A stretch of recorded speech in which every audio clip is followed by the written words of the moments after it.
Hello, I'm Michael Enright. Coming right up, the Rewind podcast, first heard on Rewind, the radio program. Hope you enjoy it. Today we present a radio play that is considered to be one of the most influential dramas ever aired on CBC Radio. It's called The Investigator, and it first aired in May of 1954. It tells the story of an unnamed U.S. senator called simply the Investigator, who launches an offensive in a rather unexpected place. Now, in order to really understand this piece, you should know that it was a time when Senator Joe McCarthy was on a campaign to convince Americans that there were communists hiding under every bed and active in every organization and branch of government. Senator McCarthy, as head of the Senate Permanent Subcommittee on Investigations, alleged in February 1950 that he had a list of members of the Communist Party and members of a spy ring who worked for the U.S. State Department. Although he was never able to prove his charges, he became the public face to a series of hearings in a frenzy of anti-communist sentiment. The play's author was Reuben Shipp, a Canadian who wrote it after being deported from the United States, where he had been working. In the early 1950s, Shipp was based in California and writing for radio.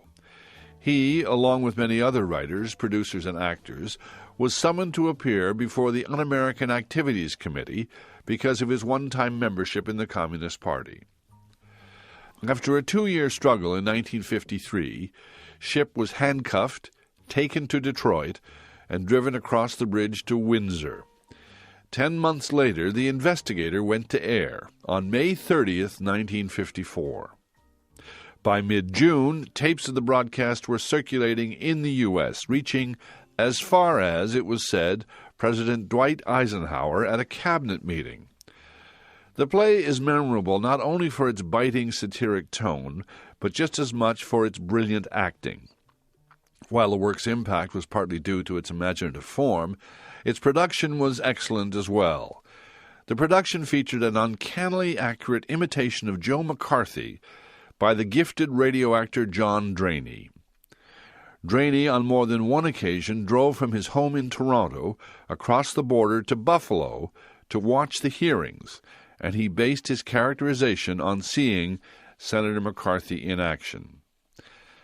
Now let's get to the play, shall we? It's first aired on CBC Radio in May 1954. This is The Investigator. Hello? Hello, this is Mike Garson. I've got to talk to you. Mike, my plane leaves in 30 minutes. I'm in the lobby. Mike, we went all over it this afternoon. Just give me 5 minutes. It's no use, Mike. I'm going through with it. I thought I'd made that pretty clear. I met with the committee after I left you. Oh? They asked me to see you again. It won't do any good. Goodbye, Mike. Wait, don't hang up. Look, we can't talk over the phone. Let me come up. I'm leaving for the airport. I'll ride out there with you. Mike, what's the use? Oh, all right. Meet me out front.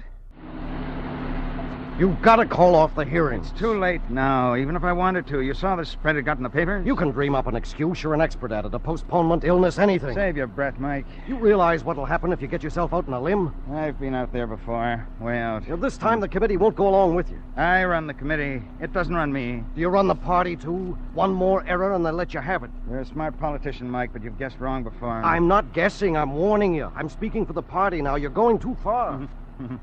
I've heard that before. This time it isn't just some crackpot college pinko or some lousy departmental assistant. This man is too big. No one is too big.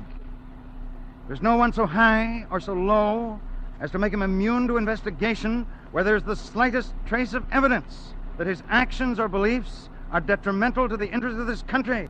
You can't stop me. The committee can't stop me. The whole party can't stop me. Nothing can stop me.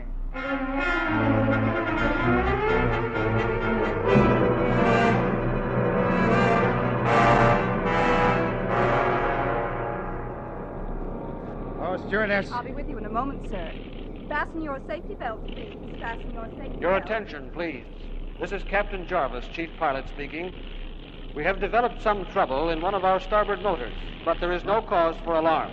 However, we are bucking severe headwinds and having difficulty maintaining altitude. I have decided to turn back rather than continue with one motor not functioning. Thank you. Oh, miss. Yes, sir. I must send a wire. You'll have time to do that at the terminal, sir. Oh, that'll be too late. I'll write out my message, and you ask the pilot to radio it back to the terminal and ask them to send it. I'm afraid that's impossible. No personal You know message... who I am. Yes, sir, but no exceptions can What be is your made. name? I'm Miss Davidson. This message concerns an investigation I'm conducting. It is of the utmost urgency. Oh, I don't doubt You that, acknowledge sir. the importance of my message, and yet you refuse to convey my message to the pilot. It won't do any good, sir. You realize that only one interpretation can be put upon your refusal, Miss Davidson. I'm very sorry, It sir. seems to me that you're deliberately obstructing an official investigation that is of vital concern to every loyal citizen of this country. No, sir. But the regulations... Miss Davidson, your uncooperative attitude can only cast the gravest doubts on your own loyalty, Miss Davidson. I'm only doing my job. I'll speak to the pilot if you wish. We're but- on fire!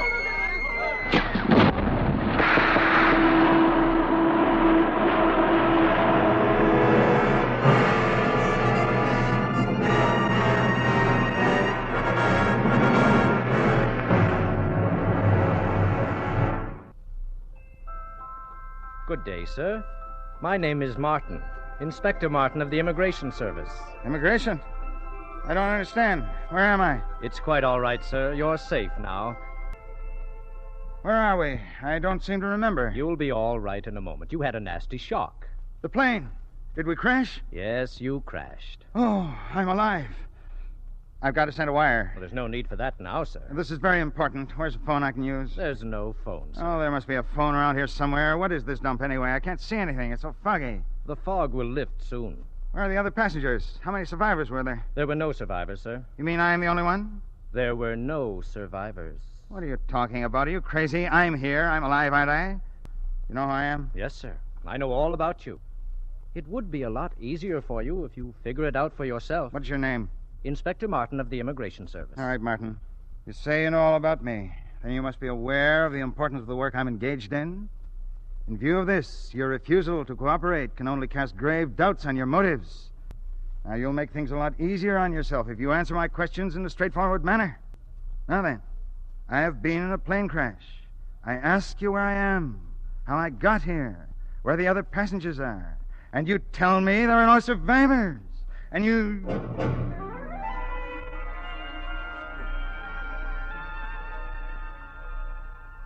Oh, I see. Yes, and the fog has lifted, hasn't it? But I had so much to do yet. All my plans. I know how you feel, sir. Everybody feels like that at first, but you'll snap out of it. After all, you're one of the lucky ones. You're up here. Of course, you've only got a temporary visa, but I'm sure you won't have any trouble in getting a permanent visa at the main gate. The main gate? Yes.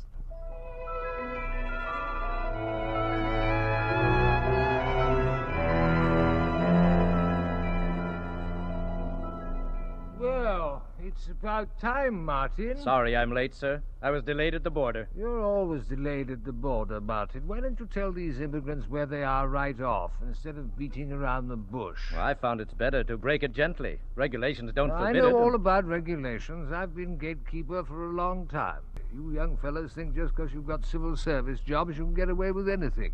When I started in the immigration service, we had to keep on our toes, believe me. I don't know why I stay on this job.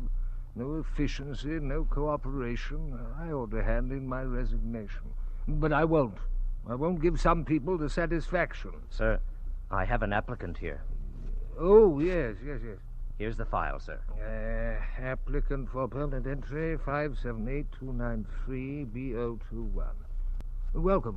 My name is... Yes, I know who you are. It's all down here in the record. Now, if you'll just sign this. What is this document? Standard form, application for permanent entry. Sign right there. There you are. Fine. Martin will show you to your quarters. This way, sir. Just a minute. Why are we going this way? Isn't that the main gate over there? Oh, you can't go through that yet. Why not? I signed that document. That's just an application. Before you can go through the main gate, we've got to investigate you. Investigate me? You'll be investigated thoroughly by the Permanent Investigating Committee on Permanent Entry. I'm the chairman. And what happens if I do not get a clean bill of health from this committee of yours? In that case, it means deportation. Deportation? To where? Why, down there.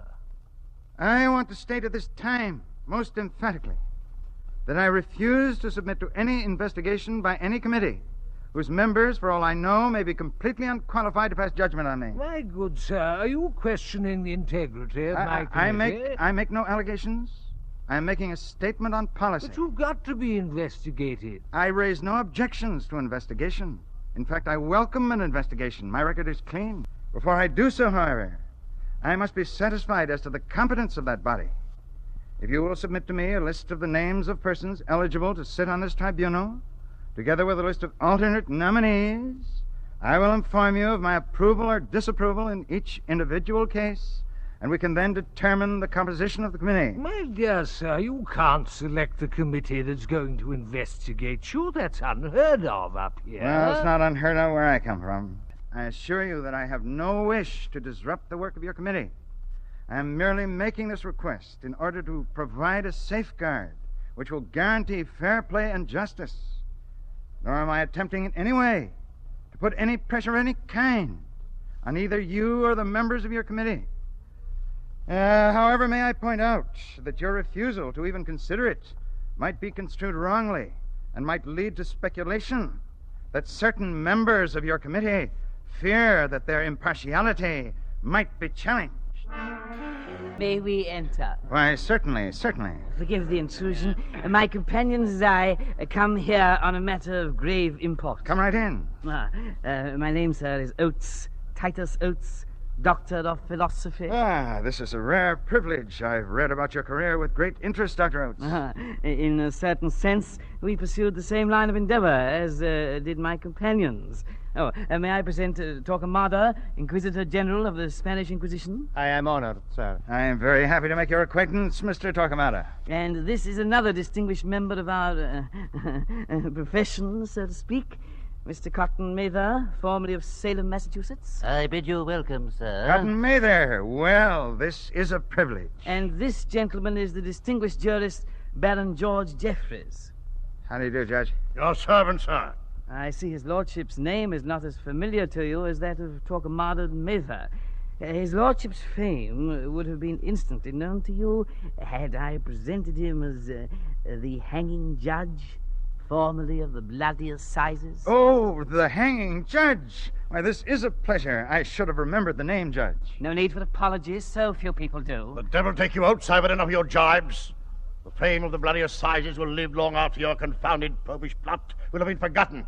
Miserable little sneak, informer. You dare call me that, butcher? My friends, I beg of you, we shall be giving our new friend a false impression. Up here, we live in peace and brotherly love. Oh, don't apologize. You should hear what some of my pals used to call me. Well, I'm really flattered by this visit, gentlemen. Of course, I'm not really in yet. I understand I've got to be investigated first.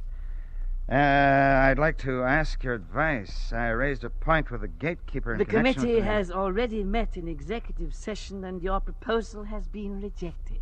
Oh, you seem to know a great deal about it. That's hardly surprising, sir. We are on the committee. You are? We have served on it for a considerable length of time. I assume there won't be any obstacles to my entry? None whatever, sir. Your permanent entry is assured.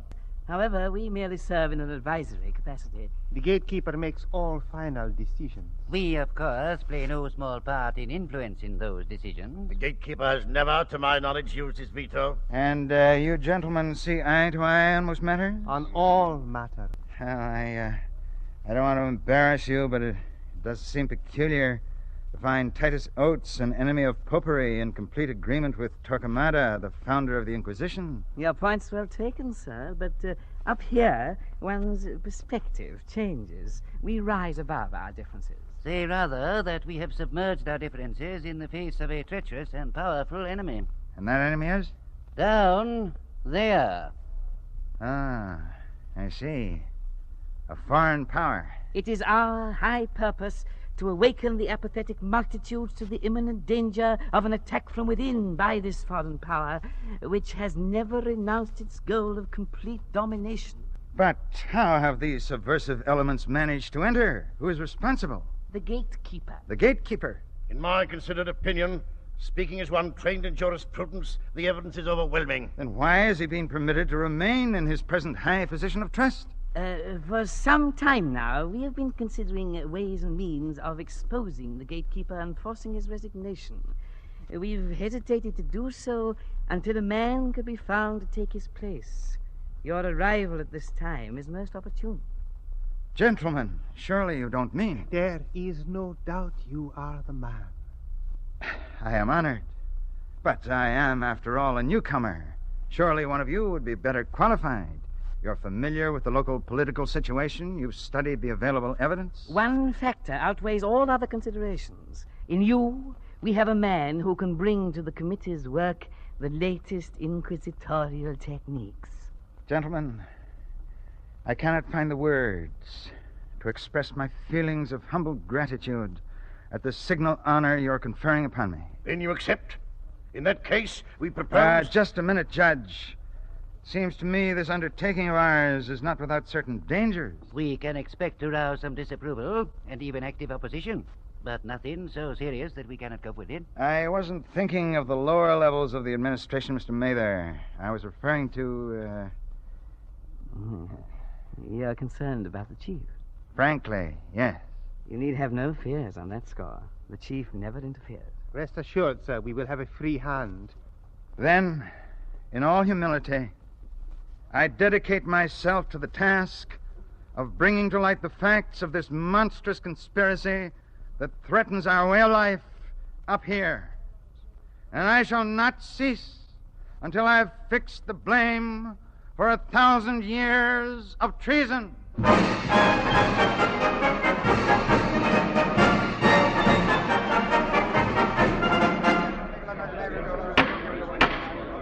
The committee will come to order. We have before us an application for permanent entry. Is the applicant present? I'm ready. There are a number of rules Mr. governing Chairman. the conduct of these Chairman. hearings. It is our Mr. purpose Chairman. on this committee... Point of order, Mr. Chairman. Sir, I was about to inform Sir, you I believe of my the point rules. of order takes precedence.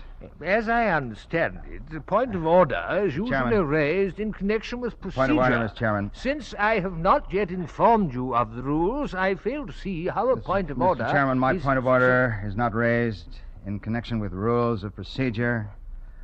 It goes much deeper than that.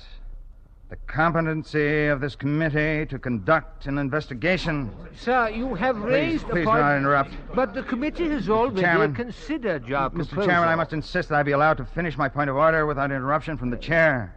Oh, very well. Today, I am prepared to bring specific charges concerning the fitness of a certain member of this committee to sit in judgment upon me or any applicant. That is a very serious charge. Mr. Chairman, may I suggest you ask me against whom these charges are being preferred? Yes, I was about to do so. Against whom are you preferring these charges? I bring these charges, which if proven, and I have no doubt that they will be fully substantiated, in which event the member of the committee who has been found to be derelict in his duty should be removed from this committee. I think you'll agree to that, Mr. Chairman. Certainly. Any member who's been proven to be unfit to serve on this committee will not be allowed to continue to sit upon it. But will you please state against whom you are bringing these charges? Against the chairman of this committee, the gatekeeper. You charge me with unfitness? That is preposterous. Chairman. It's Chairman. ridiculous. It's completely Mr. out of Chairman. order. Mr. The Chairman. applicant will be seated, and the hearing in his case will proceed. Mr. Chairman. You are out of order. Mr. Chairman. You are out of order. Mr. Chairman, I cannot accept that ruling. You stated just now, did you not, that any member of the committee who is proven to be unfit will be removed? Yes, I did. However... Your statement carried the clear implication that charges of such a nature, in order to be proven or disproven, must first be fully heard. Yes, in the And sense... yet, when you learn that these charges are directed against yourself, you refuse arbitrarily to even hear these charges. Now I ask you, sir, was your first statement a true statement of the position of this committee with respect to the airing of charges of unfitness in connection with any member and his consequent removal from this committee in the event such charges were found to be true? And if it is true, then is your second statement to the effect that I am out of order in preferring charges against you consistent with the first statement alluded to? Or did you mean in your earlier statement to exclude yourself from the category of members against whom charges can be preferred? And if that was the meaning of the statement, upon what precedent do you base such a flagrantly improper ruling? Well, I don't follow your question. Oh, now, come, you know that's a perfectly simple question. The first statement? Or were you lying? How dare you accuse me of lying? Then it was true. It most certainly was. Then how do you reconcile it with your present position? I merely stated... You must realize that it cannot be reconciled, unless, of course, you are deliberately creating a false impression. I deny that. I was stating the truth. I'm glad to hear you so positive about it. If, as you say, you're telling the truth, then you do not, in fact, you cannot refuse to consider charges against any member of this committee, including yourself. Are you refusing now to allow me to air these charges? No, of course not. That would not be consistent. I concede that. But I am objecting on grounds of proper procedure. I am the chairman of this committee. You now propose to investigate me. Clearly, as long as I am in the chair, it would be most improper. I agree completely. Mr. Chairman. Yes, Dr. Oates? May I suggest that the matter would be expedited in the interests of propriety best served if you were to relinquish the chair temporarily while these charges are placed before the committee. Would this be satisfactory to the applicant? I have no objection whatsoever. Well, it's completely without precedent. However, if it will expedite matters... Dr. Oates, will you take the chair? I shall consider it a privilege. Most unusual. You may proceed with your charges. I wish to call as my first witness Inspector Martin of the Immigration Service. Inspector Martin... I have just a few questions. I'm sure you can answer them quite easily. Were you the officer who conducted me to the gatekeeper's office yesterday? I was. Isn't it a fact that the gatekeeper stated at that time that there was gross inefficiency in the immigration service? Well, what he meant was that... I'm not asking you what he meant. Confine yourself to the facts. Is it a fact that he said there was gross inefficiency? Well, yes, he did, but... Those were his exact words, gross inefficiency. He did use those words, in reference to the immigration service, of which he is the head. Yes, but if I may say There's so... no need for statements. Confine yourself to answering my questions.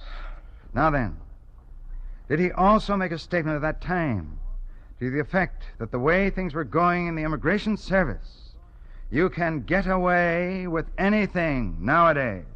I think he said something like that. You think? Isn't it a fact that those were his exact words?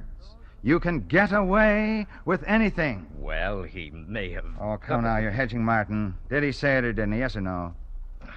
Yes, he used those words. Did he also make a statement to the effect that he feels unable to cope with the disorganized state of the immigration service and that he felt he should hand in his resignation? Is that true? Well, that's true to an extent. To what extent? He complained about the disorganization of the service? Yes. And he made a statement about handing in his resignation? Yes, he did. Then your answer to my previous question, which was, that's true to an extent, was not a completely truthful answer. Well, if you want to put it that way... I am putting it that way.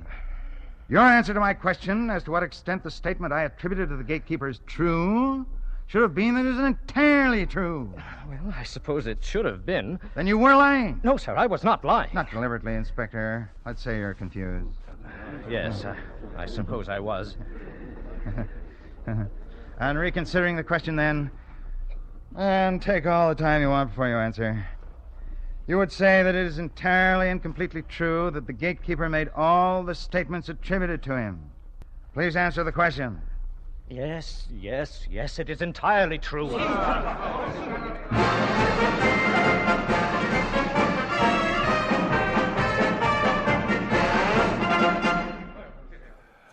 Sir, you've heard the testimony of the previous witness? Yes. Was his testimony true? Well, I want to be fair to Inspector Martin. I think up till now we've all been so. I would say that his testimony is true insofar as the actual words are used. However, the intent... I think the committee can draw its own conclusions as to the intent. Well, that may be, sir, but the point is... The point is that you actually used those words. Well, yes, I must say I did. Very well, then.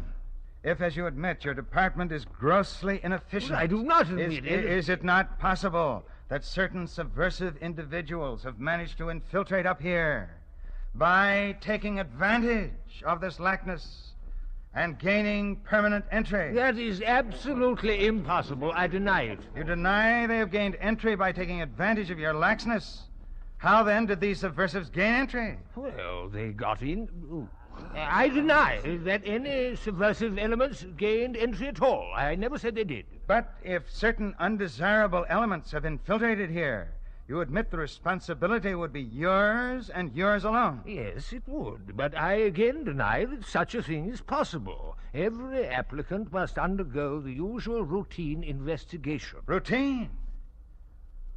Don't you think the applications of, let us say, of heretics, dissenters, rebels, many of them with prison records, should be given more than routine consideration? Sir, Don't you think you should have exercised the most careful vigilance in cases of this kind? Sir, that you should have subjected such individuals to the most intensive scrutiny? All our investigations follow the standard pattern. That is what I meant by routine. In other words, you admit that cases of individuals most likely to be subversive up here were investigated with no more thoroughness than you would use in the case, say, of an applicant whose record was without a blemish.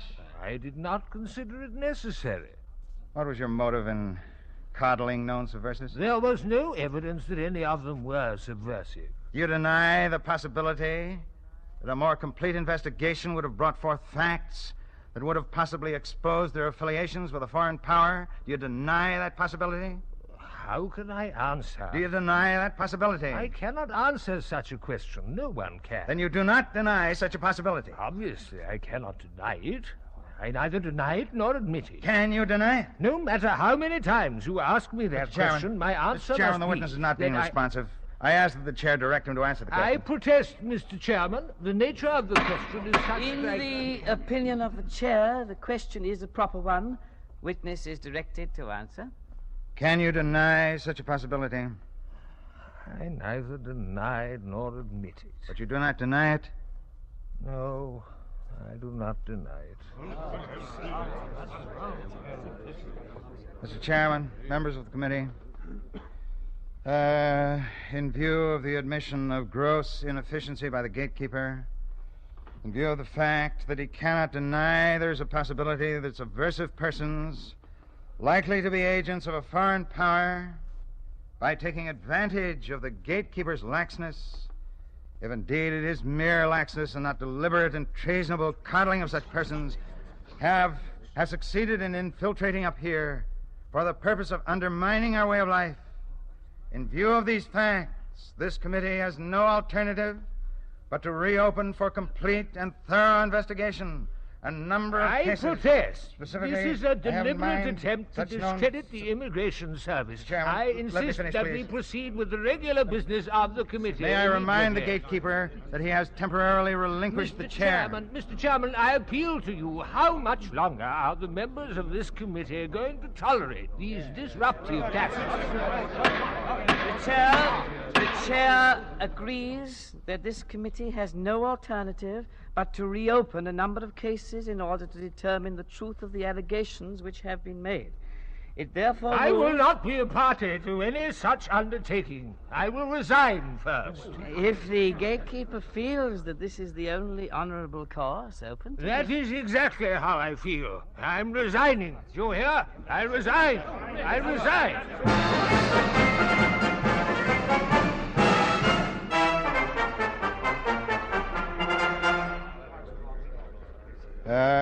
The committee will come to order.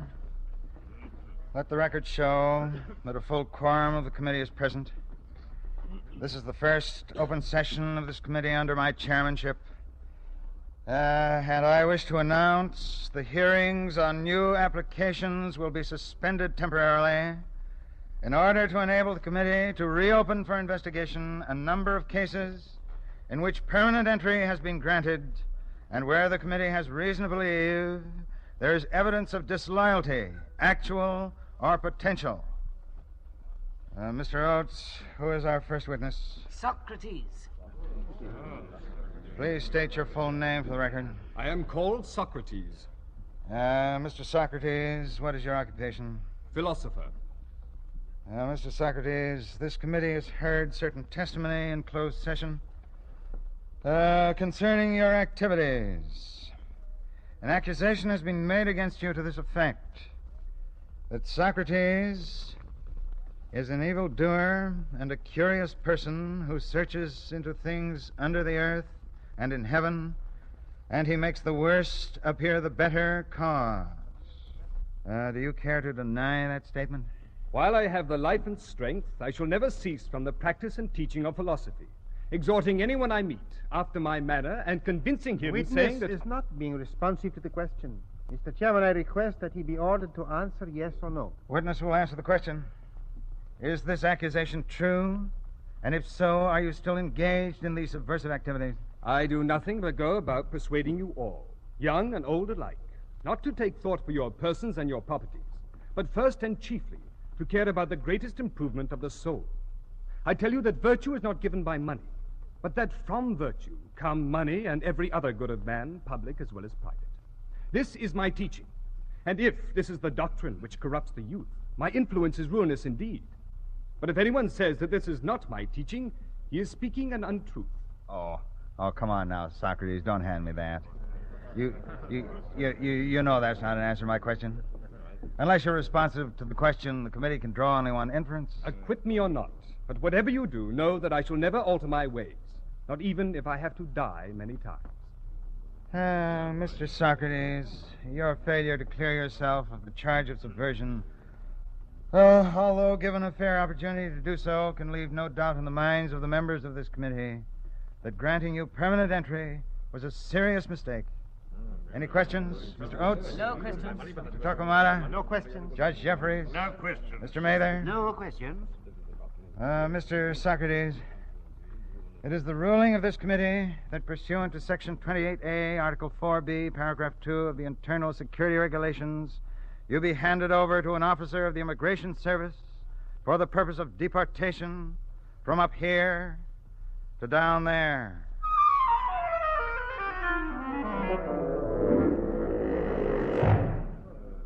Mr. Oates, do we have another witness? We do. All right. Please state your full name. Thomas Jefferson. Your occupation? President. Did you engage in any other occupation, Mr. Jefferson? I was a gentleman farmer. No, I'm not referring to that. Is it not a fact that you were an active revolutionary? Mr. Chairman. That, in fact, you were one of the leaders of a movement which had as its aim the overthrow of established government by force and violence? Mr. Chairman, when, in the course of human events, it becomes necessary for one people to dissolve the political bands which have connected them with another... Come on now, Tom. You know you're stalling. Just answer the question. You don't have to make a speech. Mr. Chairman, perhaps if you made the question more specific. We all want to be fair to Mr. Jefferson. Your point is well taken, Mr. Oates. Mr. Jefferson, I hand you a statement purported to have been made by you in a letter to a Mr. William Stephen Smith. Will you read it, please? What country before ever existed a century and a half without rebellion? The tree of liberty must be refreshed from time to time with the blood of patriots and tyrants. It is its natural manure. Did you or did you not make that statement? If you did, do you still subscribe to those views? If there be any among us who wish to dissolve this union, let them stand undisturbed as monuments of the safety with which error of opinion may be tolerated where reason is left free to combat it. Who are you trying to kid, Tom? I've asked you a simple question. Why don't you cooperate with this committee? Are you opposed to the work of this committee? Don't you think this committee has a right to expose subversives like this Socrates? Now, where do you stand, Tom? It behooves every man who values liberty of conscience for himself to resist invasions of it in the case of others, or their case may, by change of circumstances, become his own.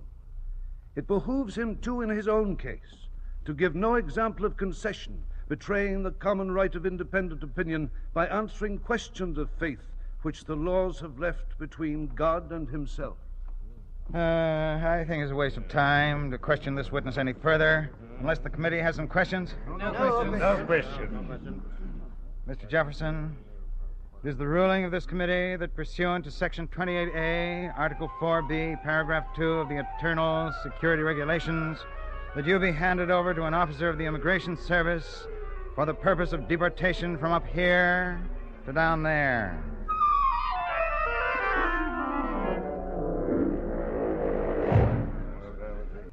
Do you have another witness? Yes, we do. Then we'll proceed. Please state your full name. John Milton. Occupation? Poet. Have you ever engaged in any other activity, Mr. Milton? For a short time, I was Latin secretary to the Lord General Cromwell. I don't think that's quite accurate, Mr. Milton. Would it not be more accurate to say that you were one of the chief propagandists for a man who led a bloody revolution and later became a ruthless dictator? Is that not a fact, Mr. Milton? That was your chief activity, not poetry. Poetry was the sideline, wasn't it? You wrote political pamphlets, didn't you? I did but prompt the age to quit their clogs by the known rules of ancient liberty, when straight a barbarous noise environs me of owls and cuckoos, asses, apes, and dogs. Strike that from the record. Now, you won't get anywhere, Milton, by insulting the members of this committee. Now, we're giving you an opportunity to clear yourself. Why don't you play ball with us, John? Why are you trying to protect this two-bit general, a man who was a disgrace to his uniform? Now, if you wrote these pamphlets on Cromwell's order, we can understand that. We understand you had some personal difficulties with Mrs. Milton. You probably needed the money. We don't wish to pry into your personal affairs, John. This isn't one of those star chambers like they used to have in your time. Just tell us where you stand in your own words. Give me the liberty to know, to utter and to argue freely, according to conscience, above all liberties. And though all the winds of doctrine were let loose to play upon the earth, so truth be in the field, we do injuriously by licensing and prohibiting to misdoubt her strength. Let her and falsehood grapple. Whoever knew truth put to the worse in a free and open encounter. Her confuting is the best and surest suppressing. For who knows not that truth is strong next to the Almighty? She needs no policies, nor stratagems, nor licensing to make her victorious. Those are the shifts and defenses that error uses against her power. Give her but room, and do not bind her when she sleeps. Well, there's no doubt where you stand, Jack. He's saying the same thing this Jefferson fellow said. All these fellows say the same thing. Naturally, they say the same thing. They're part of the same conspiracy. John Milton, it is the ruling of this committee that pursuant to Section 28A, Article 4B, Paragraph 2 of the Internal Security Regulations, that you be handed over to an officer of the Immigration Service for the purpose of deportation from up here to down there.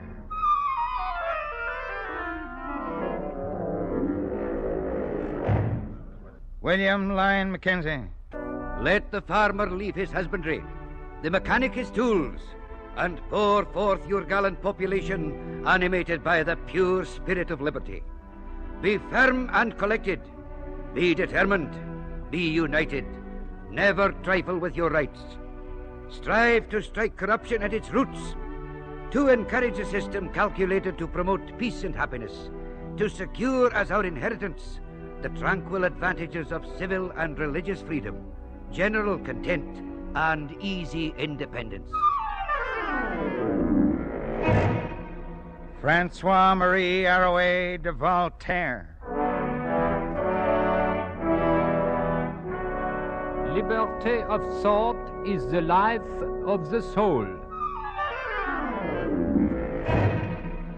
John Stuart Mill.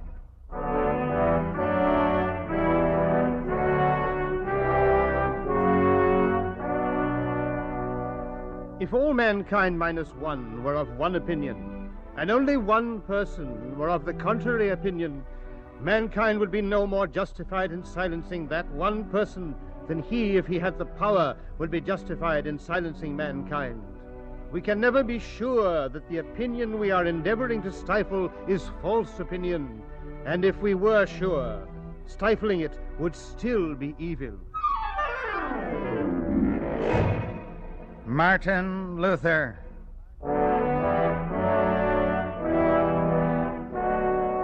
It is neither safe nor prudent to do aught against conscience. Here stand I cannot do otherwise. Baruch Spinoza.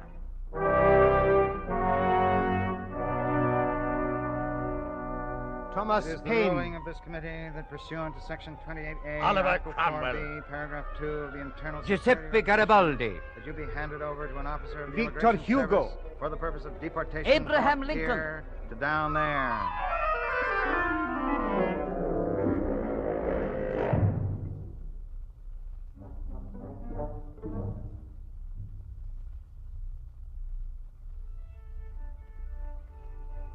Good morning, Ludwig. Good morning, Wagner. And how are you this morning, Johann Sebastian? Quite well, thank you.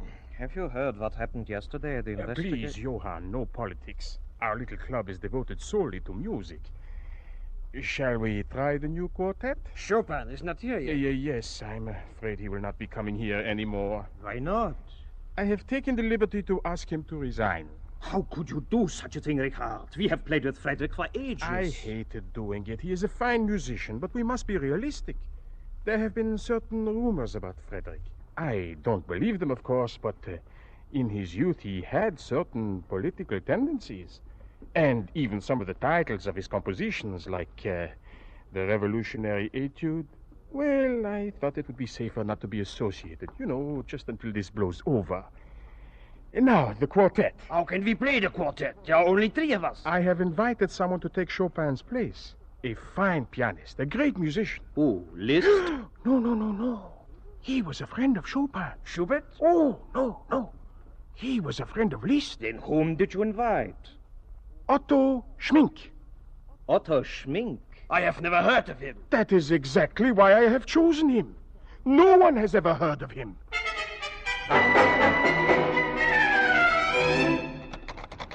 Pardon me, sir. That door is locked. But this is my laboratory. It has never been locked before. Sorry, sir. Orders. But I've engaged in important research. My orders are that you are to be refused admittance. Why? You're a security risk. I'm sorry, Mr. Galileo. But my research project. That has been taken over by someone else. Taken over? By whom? Professor Schmink. Oh, blithe newcomer, I have heard.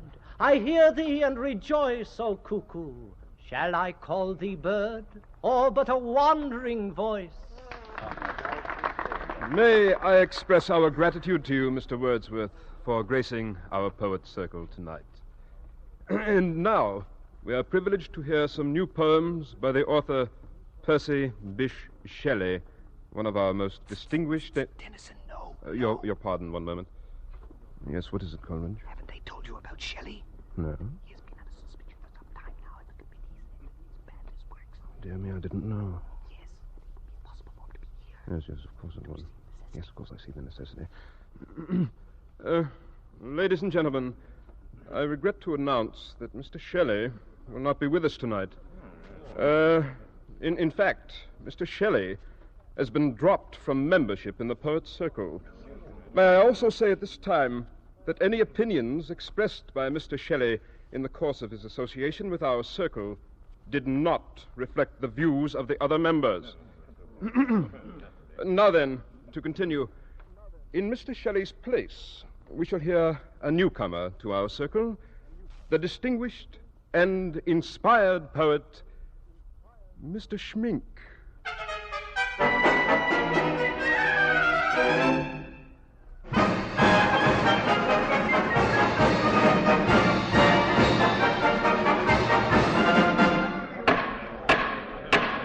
Galileo.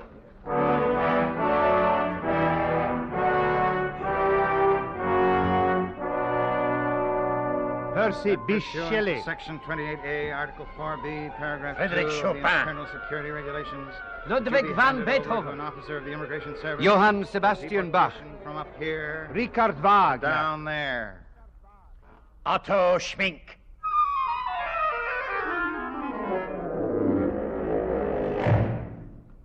Is that you, Oates? Yes.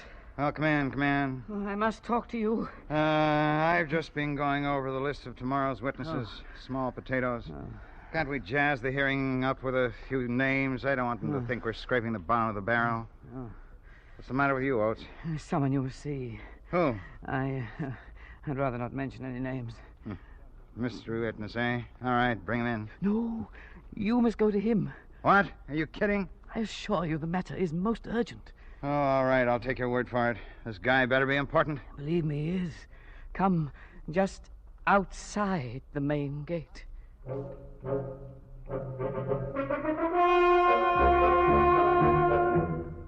You're late, Oates. You know I don't like to be kept waiting, you stupid oaf. Now, just a minute. Just a minute here. Mr. Oates is a member of my staff. I will not have a member of my staff spoken to in that fashion. I don't care who you are. You don't?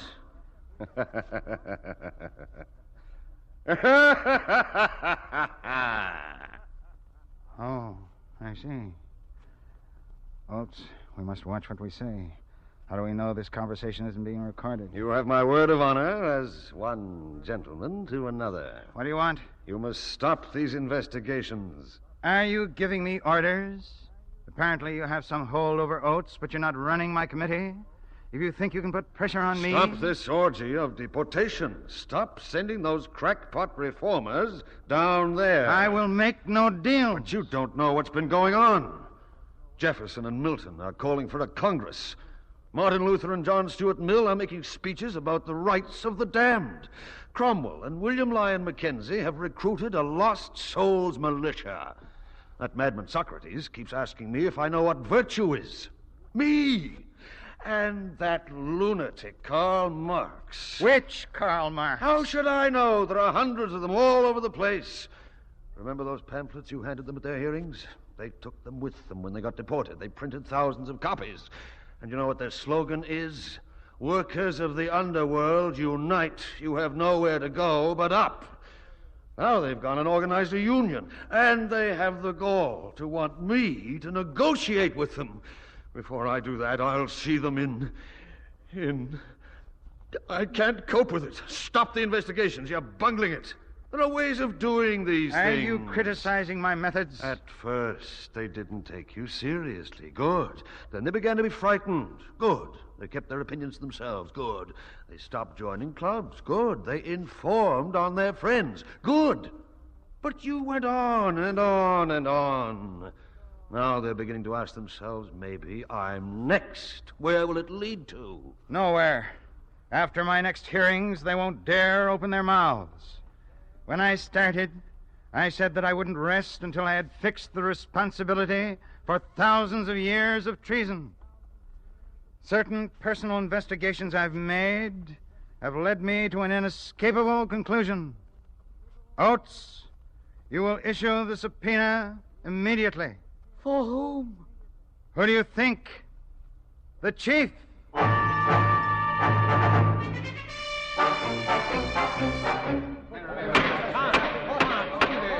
I am the chairman of this committee. I will decide who is to be investigated. But you should have consulted the members of the committee before... The subpoena has already been issued. You must quash it. There is no point in further discussion. There is still time. The subpoena will not be quashed. This is madness. You cannot investigate the chief. You've gone too far. There is no one so high as to be immune from investigation where there's the slightest suspicion of that person's vile...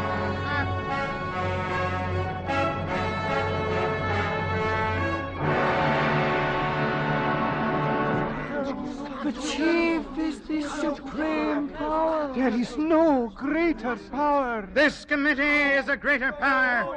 I am a greater power. But he is the chief. No, I am the chief. I am the chief. I am the chief. I am...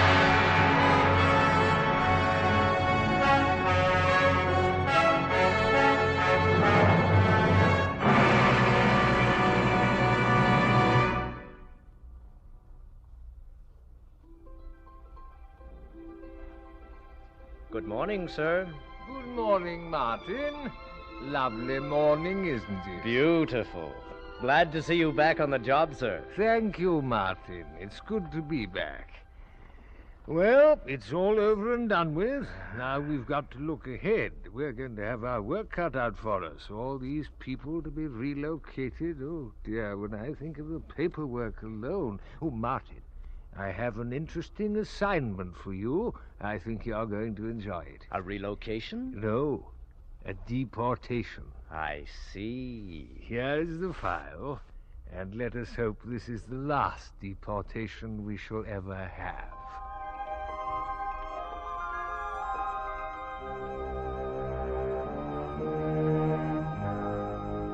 This way. Come along now. I'm the chief. Just follow me. Answer the question. Let me Take finish, it please. easy. I'm the That's chief. right. I know I'm this the chief. way now. Come I'm the chief. along.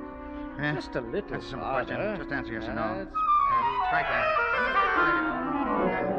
Now there. Section. Ah, 48. I was expecting you, Inspector Martin. Point of order. And your charge. Pursuant to Section 28A, Article 4B, Paragraph 2 of the Internal Security Regulations, I now hand over to you rejected applicant number 578293021. That is all. I'm the chief. Not quite, Inspector. I now inform you that I refuse entry to the applicant. You refuse? But you can't refuse. I can, and I do refuse. Let me finish. I have certain rights, too, you know. You must give me my due, as the saying goes.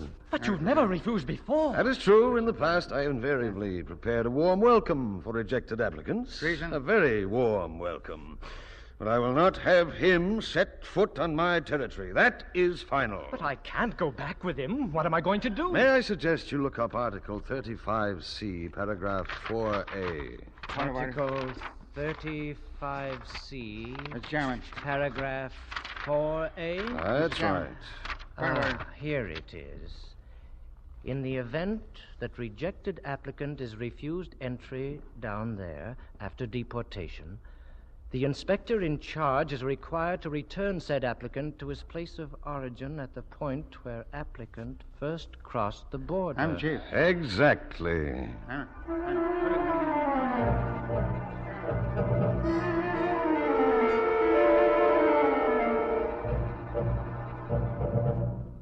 It's incredible, Doctor. Those are the facts, Mr. Garson. He was the only survivor? No doubt about it. Are you a close friend, Mr. Garson? Yes, I am. I think you ought to know, Mr. Garson. The crash seems to have affected his mind. Well, after all, the shock. It's a little more complicated than that, I'm afraid. He keeps babbling about being the chief and something about no one being too high and phrases like up here and down there. Completely irrational. But he isn't violent? Oh, no, quite docile. This condition is temporary? It's hard to say. Well, at least his life was spared. Mr. Garson, the plane crashed on top of a mountain, thousands of feet high. Yet he was found wandering about at the foot of the mountain. Well, what of it? The authorities say it's absolutely impossible for any human being to get down that mountain in the dark by himself. It was an act of God, Doctor. An act of God.